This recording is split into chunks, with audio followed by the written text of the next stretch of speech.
प्रिय विद्यार्थियों,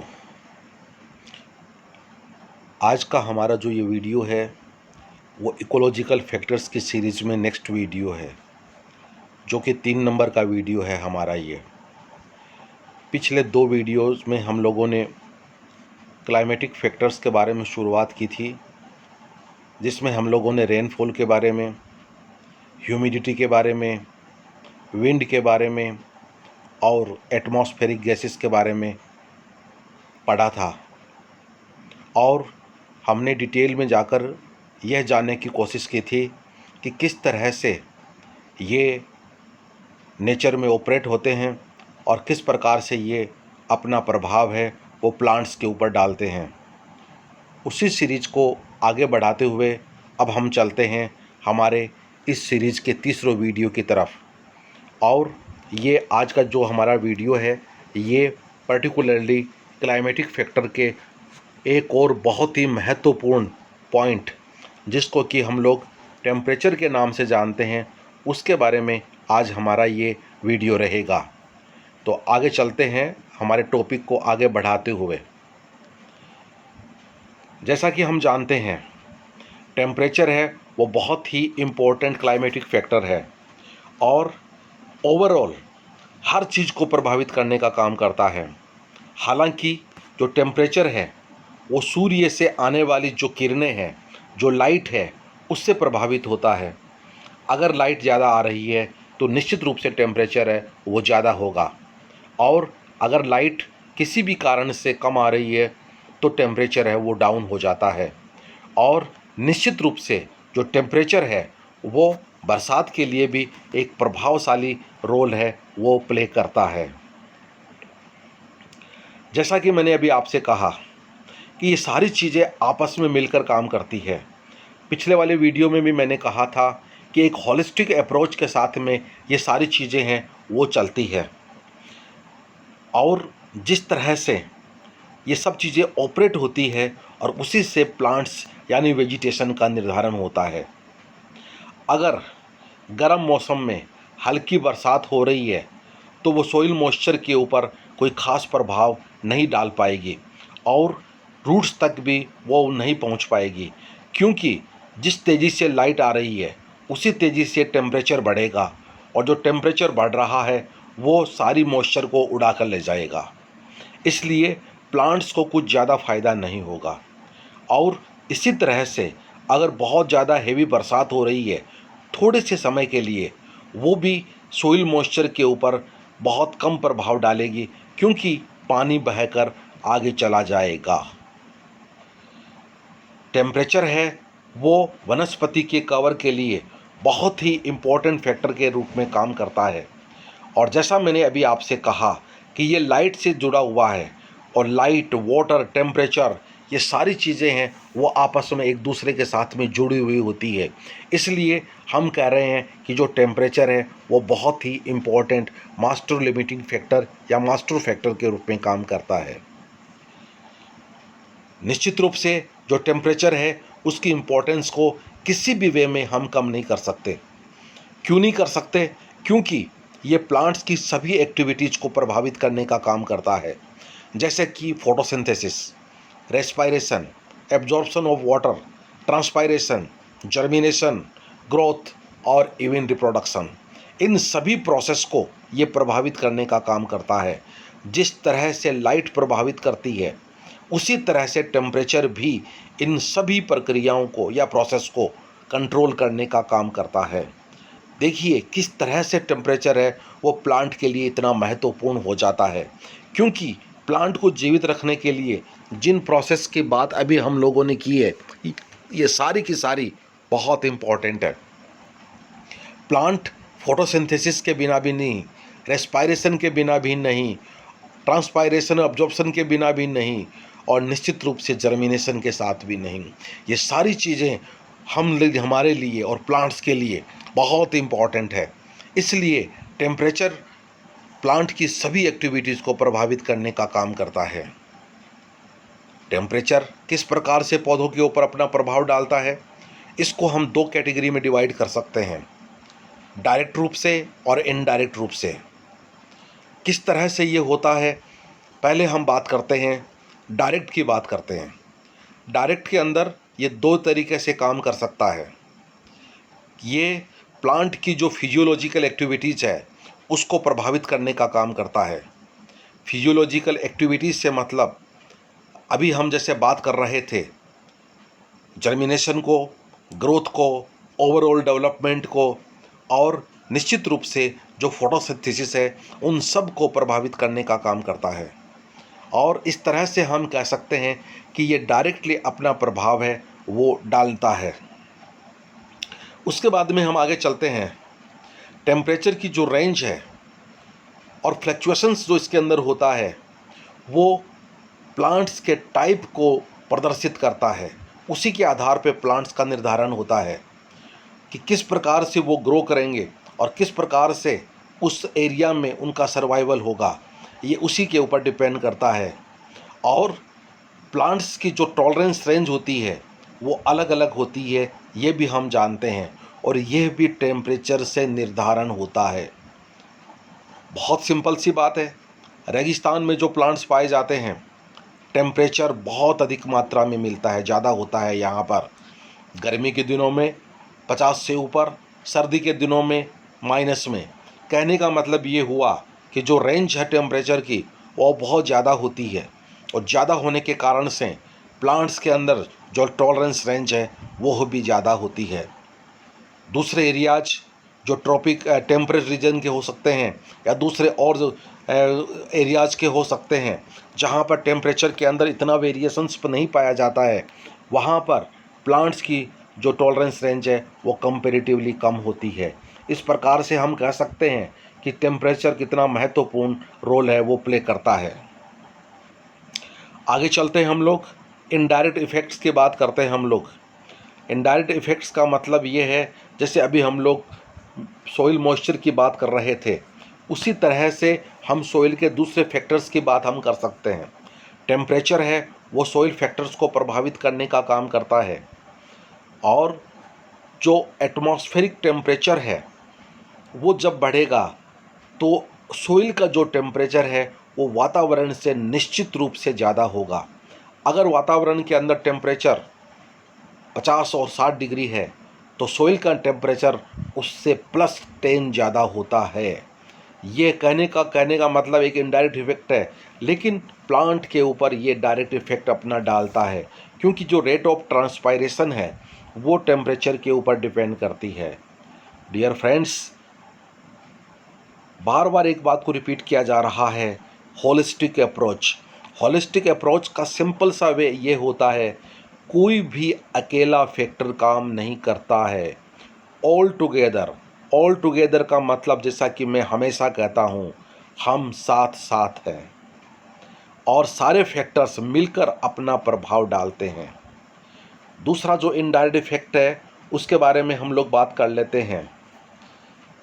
particularly spring के अंदर, बसंत के अंदर और समर नाइट्स के अंदर, और पर्टिकुलरली जो हिली एरियाज है या स्लोप्स हैं वहाँ पर टेम्परेचर है वो कंपैरेटिवली कम होता है, और कम होने के कारण से जो हवा बहती है वो निश्चित रूप से ठंडी बहेगी, और उसके कारण से एक कूलिंग इफ़ेक्ट है वो प्लांट के ऊपर होता है, और वो प्लांट के लिए निश्चित रूप से फेवरेबल होता है।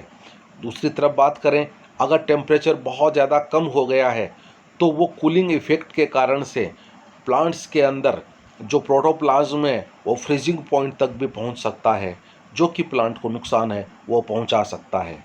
तो अलग अलग कंडीशंस के अंदर ये सारी सिचुएशंस हैं वो उसी के अकॉर्डिंग है वो बदलाव हो जाती है। जो कोल्ड एयर की बात जो अभी हम कर रहे थे वो भी प्लांट कम्युनिटीज़ के डिस्ट्रीब्यूशन को प्रभावित करती है। पर्टिकुलरली हिली एरियाज़ की बात हो रही है यहाँ पर, और जो उनका सर्वाइवल एबिलिटी है उसका निर्धारण भी उसी के द्वारा होता है, और ये भी बहुत ही एक इम्पॉर्टेंट फैक्टर है जो पर्टिकुलरली जो एल्टीट्यूडिनल डिस्ट्रीब्यूशन है प्लांट्स का उसका निर्धारण है वो इसके द्वारा होता है। आगे चलकर अगर हम बात करें जियोग्राफिकल रेसेस के बारे में, यह भी फ्रीजिंग पॉइंट हो या टेम्परेचर ज़्यादा होने के कारण से जो प्लांट्स को जो परेशानी सहन करनी पड़ती है, उन सब चीज़ों को ये सारा चीज़ें हैं वो कंट्रोल करती है। भले ही वो टेम्परेचर बहुत ज़्यादा हो, भले ही वो कम हो, तो चिलिंग इफ़ेक्ट है उसका भी सामना है वो प्लांट्स को करना पड़ता है। आप और हम जानते हैं, हमारे रेगिस्तान में हम देखते हैं कि सर्दी के दिनों में पर्टिकुलरली अगर हम आसानी से नोट करें तो कैलोट्रोपिस का जो प्लांट होता है, जिसकी लीफ हमारे रेगिस्तान में सबसे ज़्यादा बड़ी साइज़ की होती है, वो धीरे धीरे सूखने लग जाती है, पीली हो जाती है और पीली होने के बाद सूख जाती है। इसका मतलब ये हुआ कि बहुत कम टेम्परेचर के कारण से उस लीफ का जो प्रोटोप्लाज्म है वो जम जाता है, और फ्रीजिंग पॉइंट पे होने के कारण से और जमने के कारण से वो काम करना बंद कर देता है, और धीरे धीरे है वो प्लांट्स से अलग हो जाती है और प्लांट है वो बिल्कुल सूख जाता है। इस तरह से जो एक्टिव ग्रोथ है वो निश्चित रूप से प्रभावित होती है। और इस तरह से जो सर्दी के अंदर जो इंजरी होती है, जो चोट प्लांट को लगती है, वो रूट्स को भी ख़त्म कर सकती है, बार्क और बड्स और इवन प्लांट की डेथ भी हो सकती है, क्योंकि टेम्परेचर है वो फ्रीजिंग पॉइंट पे होने के कारण से प्लांट का सर्वाइव करना बहुत मुश्किल हो जाता है। और जो प्लांट्स के अंदर कोशिकाएं हैं, जो टिश्यूज हैं, जैसा कि मैंने अभी आपसे कहा कि जो प्रोटोप्लाज्म है वो जम जाता है, और जमने के कारण से इस प्रकार की सिचुएशंस है वो हो जाती है। अब हम बात करते हैं कि जो टेम्परेचर के अंदर बदलती हुई परिस्थितियां हैं, उनके अंदर जो अडेप्टेशंस हैं, जो सर्वाइवल के लिए प्लांट किस तरह से काम करता है, वो भी प्लांट के लिए बहुत इम्पॉर्टेंट चीज़ होती है। और प्रत्येक प्लांट के अंदर जो अडेप्टेशंस होता है वो अलग अलग तरह से होता है, वो उस पर्टिकुलर की सिचुएशन के ऊपर डिपेंड करता है। किसी भी चीज़ को हम जनरलाइज नहीं कर सकते हैं। और यही सबसे महत्वपूर्ण बात है कि अगर पास पास में दो सेम स्पीसीज के भी प्लांट ग्रो कर रहे हैं, तो दोनों के अंदर भी अडेप्टिव फीचर्स है, जो स्ट्रेटजीज हैं वो दोनों की अपनी अलग अलग होगी। हम ये नहीं कह सकते कि साहब दोनों में सेम हो रहा है। इस तरह से अडेप्टेशंस के अकॉर्डिंग ही प्लांट अपने आप को सर्वाइव करता है। इसके अलावा जो फ्रॉस्ट यानी पाला जो जम जाता है, उसके अगेंस्ट में अगर जो अडेप्टेशंस हो रहा है, उसमें क्या होता है कि स्टार्च है वो फैट में चेंज हो जाता है, और फैट में या फैटी ऑयल के अंदर वो एक इमल्सन के रूप में वहाँ पर वो रहता है, जो कि प्लांट के अंदर उसकी अडेप्टिव जो रेजिस्टेंस पावर है उसको बढ़ाने का काम है वो करता है। ये प्लांट्स के अडेप्टिव फीचर्स है, जिसके अकॉर्डिंग है वो प्लांट सर्वाइव है वो कर जाता है। इसके अलावा हम बात करें विंटर के अंदर जो इनसॉल्युबल ऑर्गेनिक रिजर्व वगैरह होते हैं, जैसे कि जो ट्रांसफॉर्म हो जाते हैं, पर्टिकुलरली शुगर है, वो फ्रीजिंग पॉइंट पर जो प्लांट के टिश्यूज़ होते हैं उनसे उनको नष्ट होने से बचाती है, लिथल इंजरी से उनको प्रिवेंट करती है, बचाने का काम करती है। और ये जो भी सब्सटेंसेस हैं, जैसे कि शुगर है, ऑयल है, रेजिन वगैरह जो भी प्रोटोप्लाज्म के अंदर है, ये बहुत ज़्यादा उसके एबिलिटी को बढ़ाने का काम करते हैं, सेल्स की जो पावर है उसको बढ़ाने का काम करते हैं, जो भी एक्सट्रीम टेम्परेचर है उसके अंदर। डियर फ्रेंड्स, जो एक्सेस जो पानी होता है प्लांट टिश्यूज के अंदर, वो भी प्लांट्स की जो कंडीशन है टेम्परेचर के अंदर है, एक्सट्रीम टेम्परेचर के अंदर, वो भी अपने आप को सर्वाइव करने में उसकी मदद करता है। और यही कारण है कि प्लांट्स के अंदर जो सिचुएशंस टेम्परेचर के जो वेरिएशंस होता है उसके अंदर भी इसका एक बहुत बड़ा है वो रोल है वो हमें देखने को मिलता है। डियर फ्रेंड्स, आप और हमने एक बात और नोट की होगी, जब हमारे एरिया में पाला पड़ता है, प्लांट्स है वो बहुत कम टेम्परेचर के कारण नष्ट होने के कगार पे आ जाते हैं, तो अगर हम उस वक्त उनकी सिंचाई करें तो निश्चित रूप से प्लांट है वो बच जाते हैं, और प्लांट हमारे लिए बहुत इम्पोर्टेंट है। इस बात को I think bar bar repeat करने की आवश्यकता नहीं है। डियर फ्रेंड्स, इसके अलावा कुछ सर्टेन प्लांट्स ऐसे स्पेशल जो स्ट्रक्चर्स उनके अंदर होती है, बहुत ही डेलिकेट ऑर्गन्स होते हैं, वो भी एक्सट्रीम टेम्परेचर के अगेंस्ट में किस प्रकार से अपने आप को सर्वाइव करते हैं, ये भी एक बहुत इम्पोर्टेंट रोल है वो हमें देखने को मिलता है। और एक पर्टिकुलर एग्जांपल यहाँ पर जो दिया गया है कि आर्टिक और एल्पाइन प्लांट्स के वे में, और उनके अंदर क्या है कि कॉटन हेरी ग्रे कॉटन लाइक की जो हेरी आउटग्रोथ्स होती है, वो उनके कारण से बर्ड्स प्रोटेक्ट हो जाती है, क्योंकि एक कवरिंग बन जाती है उनके चारों तरफ, और वो कवरिंग है वो बर्ड्स को बचाने का काम करती है। इसके अलावा अगर हम और देखें कि हाई टेम्परेचर है वो किस तरह से और क्या प्रभाव डाल सकता है, जैसा मैंने कहा ऑल टुगेदर सभी मिलकर डालते हैं। और अगर टेम्परेचर बढ़ेगा तो निश्चित रूप से ट्रांसपायरेशन की रेट है वो बढ़ जाती है, और यह चीज़ है वो सोइल वाटर कंटेंट को प्रभावित करने का काम भी करती है। और हाई टेम्परेचर है वो प्लांट के ऊपर इंजूरियस इफ़ेक्ट है वो डालते हैं, जिसके कारण से प्लांट की डेथ हो सकती है, प्लांट ख़त्म हो सकता है। और टेम्परेचर अगर राइज हो रहा है मैक्सिमम लिमिट्स के ऊपर, तो प्लांट है वो बिल्कुल से काम करना बंद कर देता है, इनएक्टिव हो जाता है, और इवन ख़त्म भी हो जाता है, डेथ हो जाती है प्लांट की। डियर फ्रेंड्स, जो हाई टेम्परेचर है वो बहुत ज़्यादा, जैसा कि इस पहले वाली स्लाइड में भी बताया गया था, ट्रांसपायरेशन की रेट को बढ़ा देता है, और जिससे प्लांट है वो बिल्कुल पानी की कमी में आ जाता है, और पानी की कमी के कारण प्लांट की डेथ हो जाती है। डियर फ्रेंड्स, इसलिए ये ज़रूरी है कि प्लांट को अगर टेम्परेचर बहुत ज़्यादा है या बहुत कम है, अगर उस वक्त पानी की अवेलेबिलिटी है, तो निश्चित रूप से प्लांट है वो सर्वाइव करेगा। प्लांट्स अगर पर्टिकुलरली उन एरियाज़ में सर्वाइव कर रहा है जहाँ पर बहुत ज़्यादा टेम्परेचर रहता है, तो वो ज़्यादातर सुकुलेंट यानी मांसल कंडीशन में पाए जाते हैं, और उनके अंदर पानी स्टोर रहता है, जिससे टेम्परेचर का जो प्रभाव है वो पर्टिकुलरली बहुत कम हो जाता है। और इन प्लांट्स के अंदर जो स्टोमेटा होते हैं वो भी धंसे हुए होते हैं, सनकन होते हैं, और हेयर्स के द्वारा कवर्ड रहते हैं, जिससे कि बहुत कम पानी है वो इनसे बाहर निकले। अपने आप को बचाने का तरीका है, किसी भी तरह से अपने आप को बचाना है। डियर फ्रेंड्स, अगर अपने आप को सर्वाइव करना है तो ये सारे अडेप्टेशंस हैं वो डेवलप करने पड़ेंगे। तो सामान्य रूप से अगर हम ये कहेंगे कि टेम्परेचर का जो प्रभाव है पर्टिकुलरली, ओबियसली वो ज्योग्राफिकल एंगल से बहुत ज़्यादा अलग अलग एरियाज़ में अलग अलग होगा, और निश्चित रूप से वो प्लांट की कम्युनिटीज़ को प्रभावित करने का काम करेगा। और कम्युनिटी को प्रभावित करेगा तो पर्टिकुलर कंडीशन में कौन से प्लांट्स पाए जाएंगे, ये सारी चीज़ें हैं वो टेम्परेचर के द्वारा ही निर्धारित होती है। अब हमें ये देखना है कि एटमॉस्फेरिक टेम्परेचर की लिमिट्स क्या हो सकती है। हम बात करते हैं हाई टेम्परेचर फ़ायदेमंद नहीं होता, लो टेम्परेचर फ़ायदेमंद नहीं होता, तो एक ऐसी रेंज टेम्परेचर की होती है जो प्लांट को बहुत अधिक फेवर करती है, और उस पर्टिकुलर को हम कहते हैं ऑप्टिमम टेम्परेचर, जो कि ओवरऑल ग्रोथ को प्रभावित करती है, जिसमें रिप्रोडक्शन भी होता है, जर्मिनेशन भी होता है, ओवरऑल ग्रोथ भी होती है, और प्लांट्स की दूसरी जो एक्टिविटीज़ हैं वो सब कुछ प्रभावित होती है, और उस टेम्परेचर को हम ऑप्टिमम टेम्परेचर के नाम से जानते हैं। और सामान्यतः जो ये ऑप्टिमम टेम्परेचर होता है वो 25 डिग्री ±5।